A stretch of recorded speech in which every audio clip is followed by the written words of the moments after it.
VigilanteWilliamson here with a very simple question, and that is, what is going on with CM Punk and the WWE? It looks like he's returned. I am behind on the videos. I got Josh Giddey videos to make, videos about Benavidez beating up on Andrade in boxing. But I figured since everyone's making a CM Punk video, I would chime in and give my 2 cents. So I did make a video, top 5 reasons why WWE shouldn't sign CM Punk, with the intention of making a counter video to top 5 reasons they should. I already had the talking points lined up. I may even mention a couple in this video as I kind of get through the pros and cons of everything that happened. I do want to say this before getting into the nitty gritty of what happened, and I say this as somebody who, I didn't mean to troll Owens Wrestle News 365, but I was in his chat as everything was going down. This was not a pure surprise. Don't get me wrong, I wasn't sure either way if he was coming. I leaned towards him coming. As I said in the chat, I kind of thought he was coming, but wasn't really too excited for him to get here and didn't really want him to come back, and I'll give my reasons why. But this wasn't a surprise. I don't understand this idea that telling a bunch of wrestle journalists, air quotes obviously, because I don't think journalists even exist on any category right about now, but I don't think telling them no counts as like hiding a secret. They teased it for a month, if not more. Shinsuke was using the GTS, and then at some point they came up with the method that they did. It was excellent execution. It starts off with this Randy Orton tease. Oh man, will Randy Orton show up or won't he? Which gives you thought, well, maybe CM Punk is going to show up. And then when it's time for Randy Orton to show up, first nothing happens. Then Rhea Ripley comes down with the Money in the Bank, and it looks like a cash-in is about to happen. Then Randy Orton does come out, and he has his moment for a second. The babyfaces win the War Games match. It looks like it's going off the air. Triple H put one of his NXT tricks where he puts the logo up, and then CM Punk's music hit. He does his entrance, and everyone freaks out. They run an angle with Seth Rollins freaking out at CM Punk and acting like he needs to be held back. That was an angle. I think everyone is aware of that, and we'll see what happens on Raw. And I thought the execution was done well. And I'm not anti-Punk. I'm not somebody who's AEW smart or whatever. I don't hate AEW either, but I just, I'm pretty down on the whole wrestling business right now, to be 1,000%. This does not lift me up. I hope this goes well, but CM Punk, he burns a lot of bridges, man. Think about this. He left WWE almost 10 years ago to the day, because it was the next major pay-per-view, when you think about it, the Royal Rumble in 2014, and we're about to go be in 2024, but that's his last event. He left the night after. He left WWE. He goes on a friend's podcast. Him and that friend end up falling out because of the lawsuit with WWE. Then there's issues in his new company years later at AEW because of that friend. That whole brawl out, remember, was because of Colt Cabana, the same guy he was on a podcast with when he left WWE. Then he gets into issues with AEW, gets into a couple fights, then gets fired from AEW, and now he's back in WWE. It's like a hopscotch thing, and it's like, I like a lot of the stuff he's done back in the day, but he does burn bridges, and there's a reason they can even run the Seth Rollins angle. What's going to happen with AJ Styles? Somebody's called racist on Twitter. It's another thing. I'm not a real fan of CM Punk's Twitter fingers. He's very obnoxious there, and I don't even have a Twitter at this point, but he's an obnoxious dude with that. That said, I can't deny the impact. I can't deny the fan base, but it goes both ways. In my video, I did talk about how, yeah, he was a draw with Collision, but he wasn't that big of a draw. But then after I made that video, Collision has fallen way further, and AEW as a whole has fallen off. So he is still a draw. He still has impact. I think the best way to say it is CM Punk has a sizable number of fans. It's not like tons and tons. And when I say CM Punk fans, I mean independent of either wrestling company. But they are very passionate, very, very passionate fans. And that counts for something. And WWE is having ratings issues on Raw. So I do see why they would bring him back. They need some spark for Raw, especially because every day is a Judgment Day. So I get bringing him back. I'm not saying they shouldn't have brought him back, but I'm not as excited. I don't know how meaningful this is going to really be. And I'm worried about backstage issues and a backstage falling out. And, you know, a tiger doesn't change his stripes. I'm not trying to blame every incident on him. I don't think everything with the brawl out situation was his fault. A lot of it was the EVPs. A lot of it was Tony Khan. And they have to handle things better.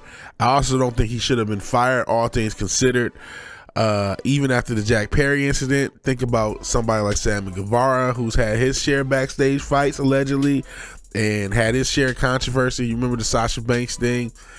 And he's still there. And the idea that you would suspend Jack Perry but fire CM Punk, and because he feared for his life, obviously we all made fun of that. It was a bad decision, and it is coming back to haunt him. And I think this is another reason why you bring him in.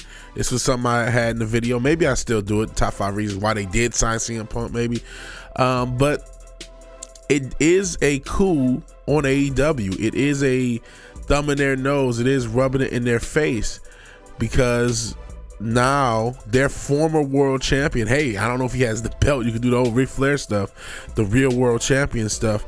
But their former world champion, who never lost his belt, is in their company.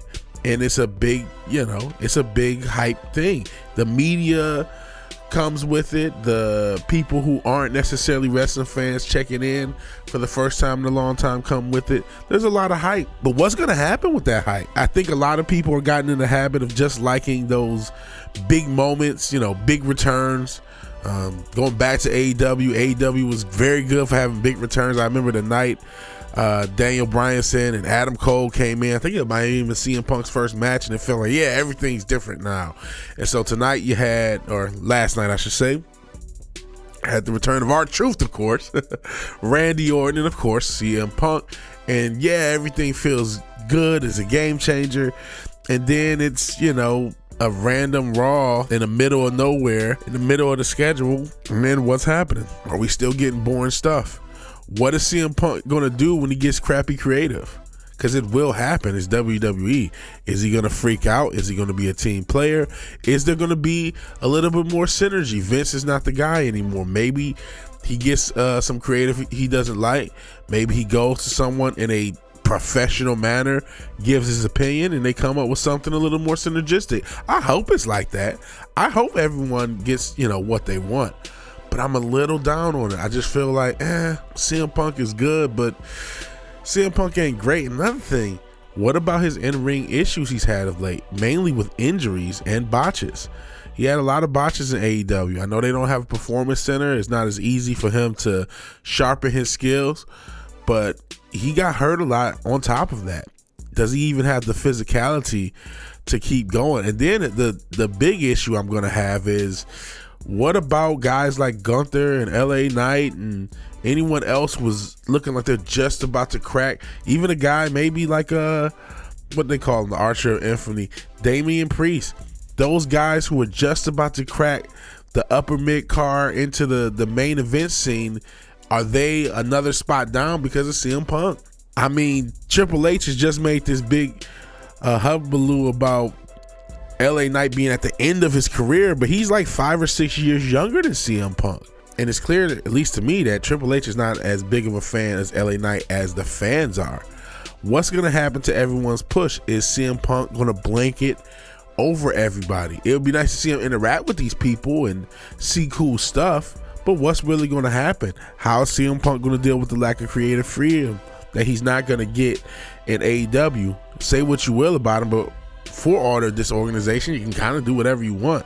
Can't do that in WWE. How is he going to play along with the angles? How is other people going to deal with them? How are everyone going to deal with the fact for 10 years he was just talking the most crap? Hell, he's the guy who talked to MJF about how the grass isn't greener on the other side before MJF can even get to contract negotiations. He's already there. And speaking of which, there's a rumor MJF has already re-signed with AEW. That's neither here nor there. But there's a lot of questions. I'm glad people are excited. I hope everything works out, but I have questions. I'm not as gung-ho consume as everyone else. There's a lot of that. There's a lot of that in entertainment. I think entertainment is just in such a down place. People want to get excited again. People want to see things happen. And I say entertainment as a whole, not just WWE, not just wrestling, everything. You know, the Marvels just bombed. People want to see something that makes them happy, right? Even things like Spider-Man 2 in the gaming space didn't quite turn out how everybody might have liked. We see Suicide Squad versus the Justice League is not looking good. There's a negative ray over the entire entertainment sphere. So whenever there's something that can give anyone some excitement, just like a few months ago when there was an Ahsoka episode, a lot of Star Wars fans just got excited because there was an Ahsoka episode with Darth Vader. It's like that sort of thing. People want to get excited. And this reminds me of that. Is it going to be a long-term effect of CM Punk's return, or is it just going to be a one-night pop and a nice little bit of subs and attention for channels like mine and other channels who talk about it? I don't know. Only time will tell. But I've ranted long enough. What do you think on this whole situation? If you like the video, please like the video. If you're so obliged to share and subscribe, please do that. And even if you do none of these things, thank you for watching. Thank you for your time. Good night and God bless. I'll talk to you guys later. Peace.